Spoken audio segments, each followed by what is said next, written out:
Ladies and gents, it's your boy Dak908, aka the Dig Dug himself, and I have with me today more Monster Hunter World's information. It's correct, we have some more. Following the reveal at the E3 press conference, Sony's press conference, they allow people to play the game behind closed doors and ask many questions. A lot of these interviewed questions, whatever, wasn't necessarily unveiled until recently, but I have with me that information. Now, I will say this, I'm probably not the first to do this, that's probably true, but information nonetheless. I mean, it's a lot of information to take in. It's a whole lot of little bitty things, but we all know that a whole lot of little bitty adds up to like a big, you know what I mean? So without further ado, I will not lie to you, it is quite a bit, like I said.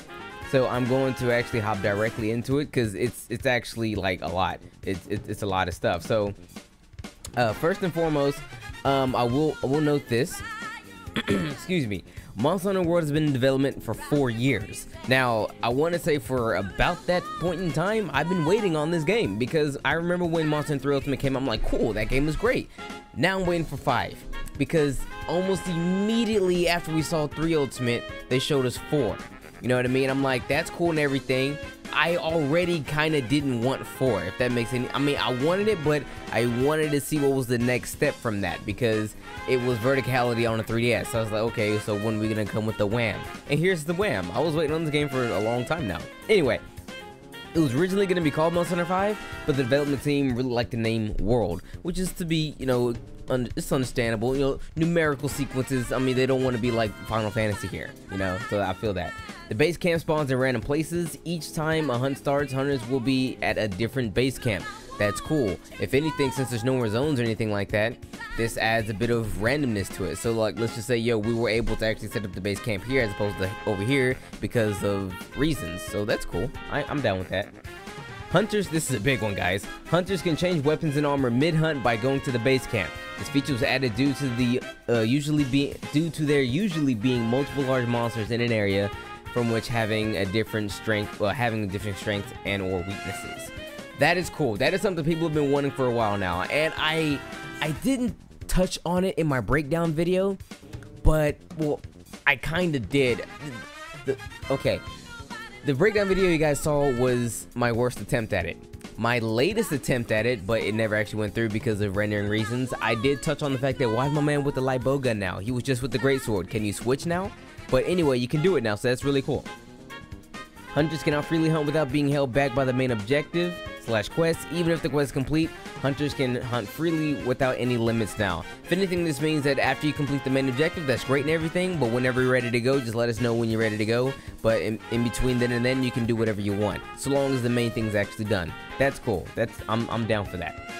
Now, hunters use scout flies, which are those bugs I was talking about that now have a name, as guides to help them navigate the area so that if they can't find the monster, to obtain certain items, including drool and footprints. So that's cool. I'm down for that. The monsters can easily change the environment you are fighting in with certain attacks and destroying certain objects. So that kind of, if you guys remember Monster Hunter 3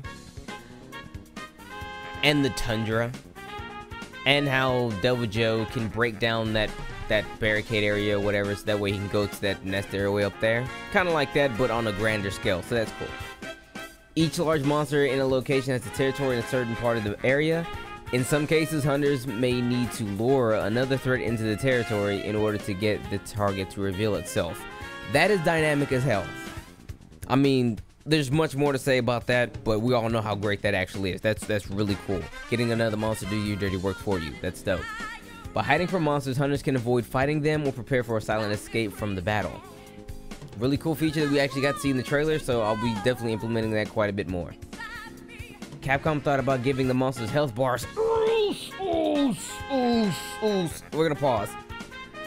Giving monsters health bars to Monster Hunter would not make it Monster Hunter. It would make it another action game. Like, I can't explain to you how many times. Then again, I might just be blinded by nostalgia glasses because people have been wanting the health bars for a long time. They've been like, I would like to play this game, but like there's like no health bars, man. And I'm like, bro, skis, come on, son, just beat the thing till it dies. I mean, come on. But I guess, you know, whatever, like, this is a new generation. It's 2017 now. People's feelings get hurt, so they want the health bars. However, Capcom said, no, we're not doing that stuff, but we will give you numbers instead. So when you do the damage to the monster, you'll be able to see the numbers. So, I mean, that's kind of cool. I'll turn it off, because you can turn it off, but I'll turn it off. But, you know, for those who want the compromise, I'm okay with that compromise. Moving on. That's incredible. So for people who actually like to do things quickly and they're about that life, they have things to do, they got their man on the mission, that's impeccable stuff. That's really, really good. I mean, I'm down for that, because I mean, I love Monster Hunter just as much as the next guy, but my goodness, when I say that it's like really, oof, like it's a slower kind of paced game when they do that stuff, and I'm not necessarily 100% for that, unfortunately. You can both do drop-in/drop-out co-op or form a pre-hunt party in Monster Hunter World, which is great. I mean, so yo, you can either be doing your own thing and it's like, oh snap, it's getting heavy, call in the reinforcements. Then people will be like, yo, I'm like, there are probably people out there searching for people in need of help, like just a random, hey, a signal flare thing, and then they can load on, they click on that, then they load in, and then boom, you know what I mean? Or you can form the traditional party and, you know, get it going from there. That's what's up. Palicos are in the game, but Prowlers are not. So for people who wanted the Palicos in the game, you know, as your little AI companion, they're there. Okay, they're there. Now, that's cool. I mean, I would have loved Cha-Cha Kayamba, but, you know, it's cool, you know, nonetheless, because, I mean, there is offline to this game, so, I mean, you're probably going to need a little help. So the Palicos are back to lend you guys a hand. I know a lot of people are actually excited about that. I'm kind of either or. I'm nor excited nor disappointed, actually. But it's good to have AI companions, even though I'm biased towards Cha-Cha Kayamba. Also, for more clarification on the maps and zones, it is not an open world game. But all the maps are massive and wide open without any loading screens. So, just imagine what Monster Hunter is right now. No loading screens. Okay, that's it.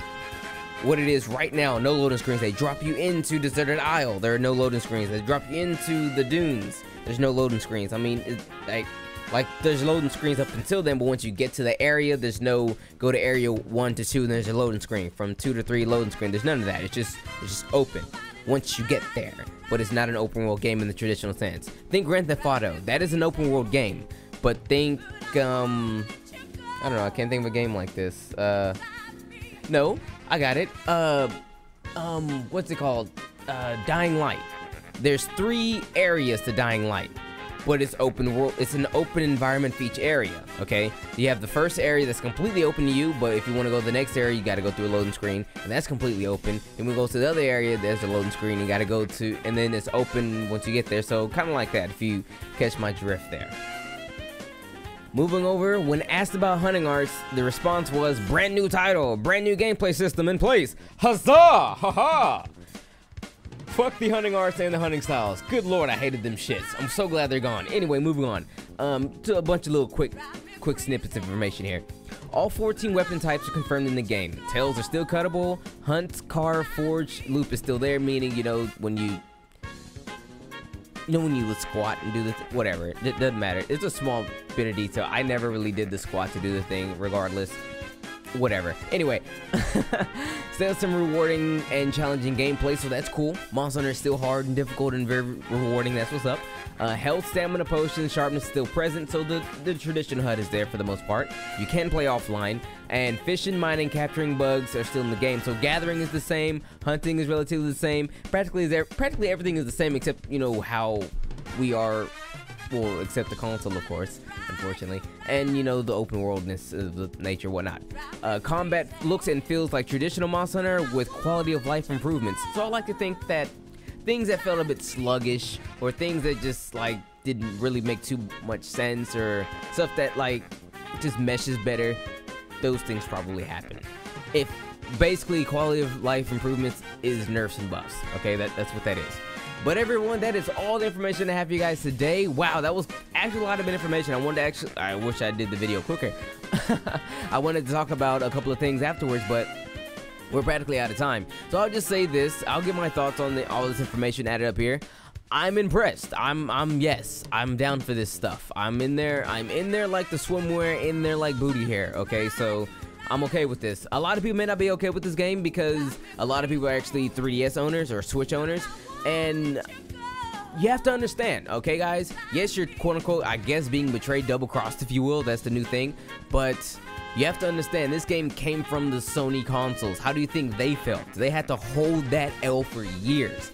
Okay, so they're just throwing it back out. I mean, that's just business. You know what I mean? That's honestly business. Hardcore Monster Hunter fans will tell you right now that they have Wii's, Wii U's, and 3DS's that they probably didn't even want, but they did it because Monster Hunter is on that system.